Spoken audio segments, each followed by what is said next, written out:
the last time, right before the podcast ended, we talked about Jason's trip to Hawaii.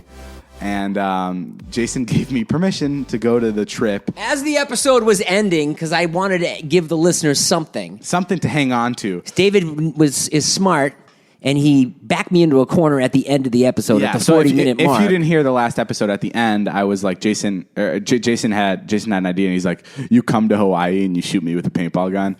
And I'm like, can I do that? Do I have permission to come to Hawai, shoot you three times with the paintball gun without you knowing? I didn't hear 3 times. I heard one, by the way. It was 3 times. Okay, I'll have to go check the tape. You psycho. And he gave me permission. So he went on his Hawaii trip, and I waited 2-3 days, and I booked my flight. Please don't forget to like, subscribe, and turn on the bell notification to get notified about new posts and to help the channel grow.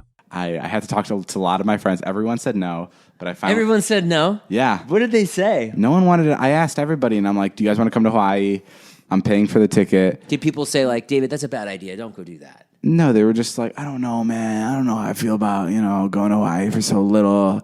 Even Alex said no. I'm like, Alex, well, what are you doing? Alex would love Hawaii. Yeah, Alex, you literally love anybody. Anyway. I would have gone with you. Well, I know that. That doesn't say much. I like the joke that much. You've eaten shit off the ground for me. No, but yeah. So Brandon decided to come, and it was Brandon told me we spent more time in the air than we actually spent in Hawaii. Fun fact, because the flight there was 6 hours. Well, why did you plan it like that? It was great. I did not want to be there any longer. David, why did you plan it like that? You could have gone on a tour morning and shot something for your vlog. Let me set it up. It was Sunday. I think you have a fear of reality. It was Sunday, and our flight left at what time did we leave? I don't even know. Gee, dude, I don't know. You showed up at my place right before our big dinner, right before the $5,000 dinner she paid for. It was the absolute. We left at 7 in the morning. Craziest time. 7 in the morning on Sunday. We landed at around noon or 11. I don't remember, to be specific. Yeah, we landed around 11. Then we rented a car, and then we were off to find Jason, to find out what hotel he was staying at, the whole thing, the whole 9 yards. We were off to find him, and we didn't find him till around 5 o'clock. So wait, when did you land? And I think we landed around 11. Okay. And then... so you had a whole 5 hours. You're like, fuck, I can't find this guy. Basically, we went to the hotel, because on his Instagram pictures, it said he was staying at the Four Seasons. So we went to the hotel. We just were like, fuck it. I'm like, I went to the front desk, and I'm like, hey, I'm surprising my stepdad. It's his anniversary. And we're like, can you just tell us what room he's staying in? And they're like, I'm sorry, we can't give out that information. And then from there on out, the staff was all up on our ass. Everywhere we would go, they were like stopping us. They were talking. It was really fucking intense. So we left the hotel because we were scared of running into you, like in the lobby. They probably thought you were Trisha fans. Oh yeah, maybe. I don't know what they thought we were, but yeah, we left the hotel because we didn't want to run into you in the lobby. And then Trisha uploaded a Snapchat showing that she's at some beach with some turtles. Yes. So I'm like, great. Now we don't know when he's going to be at the hotel or how long he's going to be at the place for. And I had no way of finding you. I couldn't just call you and ask you. That was the day we were all over the island. We went to the waterfalls, and then we got this cab driver who was like, yeah, I could take you around for the whole day. And Trisha, money is no object. She was like, great, y'all, take us around for the whole day. How much was it? It was a $600 fare at the end of the day. Fuck you. And he kept coming up with stuff. He's like, if you guys like turtles, I know what best beach where to see turtles, and he took us to 50 turtles. You guys like hot dog buns? Yeah. You know the best hot dog bun place. The hot dogs you get somewhere separately, and I'll drive you there too. But the hot dog buns here. Anything someone suggested we would do. So you're lucky we came back at all. Well, but that was the night of our big dinner. Well, okay.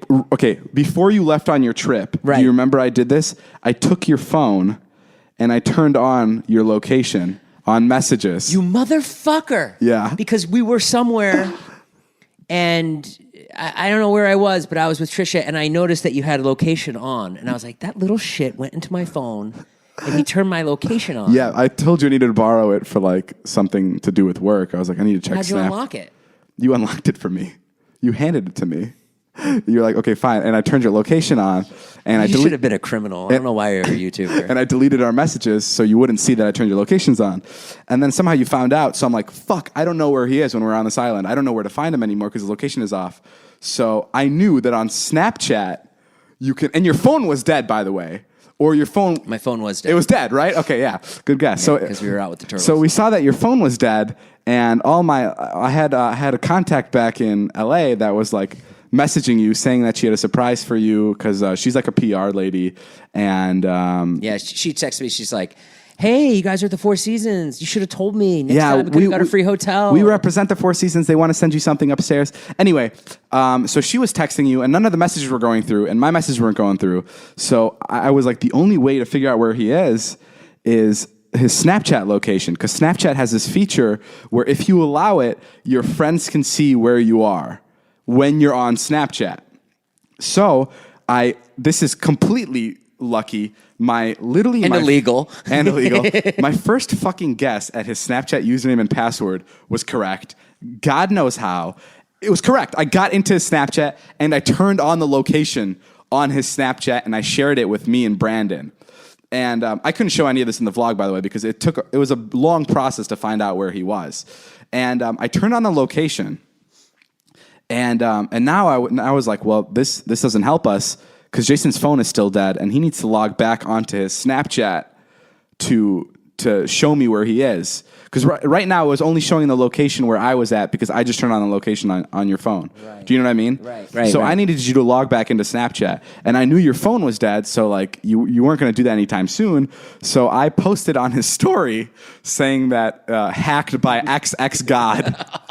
And I said that I was going to upload private pictures in 30 minutes. And I didn't tell anyone I was doing this. So literally, I gave it 2 minutes, and people were tweeting at Jason and Trisha, and our friends were calling me, and they were like, "Did you see Jason's Snapchat? It's hacked." And I'm like, "Fuck! What private pictures are out there?" And I'm like, Zane called me, and he's like, "Dude, Jason's hacked." I'm like, "Oh my God, you should call him because my calls aren't going through. Maybe they'll go through for you." And Zane called him. Everybody called him, and they were calling Trisha because Trisha's phone wasn't dead. They were like, "Trisha tells Jason to check his phone, because his Snapchat's hacked." And then you guys finally went to go plug in your phone. You logged back onto Snapchat, and I saw that you were at the hotel because that's where your location came up. And that's when I got Cassandra, the PR lady, to say, "Hey, what's your room number? Right. I'm gonna come send you something up." And that's when I showed up at his room with the paintball gun outside. And after some arguing out in front of his door, I got to shoot him with the paintball gun. I only wish that I had. I hope that story made sense. Yeah, it makes total sense. Then it was complicated, but I got to shoot him with the paintball gun. And after I shot him, you guys went out to a $3,000 dinner.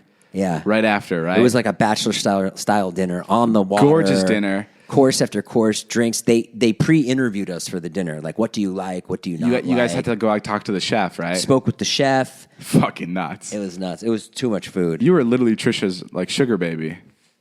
Yeah, and only I'm twice her age. Oh, you can pull Link out. Link, can you please? Our dog's here. She has some new merch she wants to plug. It was really weird because when we walk around the hotel, it was pretty clear that people were looking at me like, "Oh, there's this rich guy with this young girlfriend." When so clearly it was the other way. People thought you were like they'd bring the bill to me, and I'd be like, no, over here. Yeah, we didn't get to stay long, but why didn't you stay? I don't know. Jason, we begged you to stay. Jason and Trisha was really nice about it. Jason and Trisha really wanted us to stay, and Jason was texting me. He's like, "If you stay, man, we'll have sex on camera. Just please come. But no, we couldn't stay just because it was time to go back. And we ended up leaving at 10:30 that night, and we got home at 5 a.m. Weren't you exhausted, just wrecked? Aren't you wrecked like right now from it? I'm not wrecked now. I mean, I was a little tired. I slept till like noon, and then I got back. I sleep on airplanes really easily.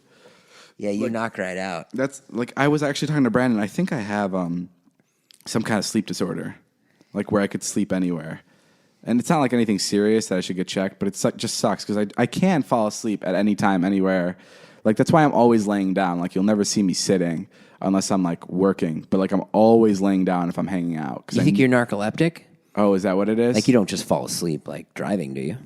No. I don't think that's a disorder, then. I think you just can sleep. You're just a good sleeper. You think I'm just tired? I think you're just tired. I think you work so hard that you've accumulated a lot of tiredness.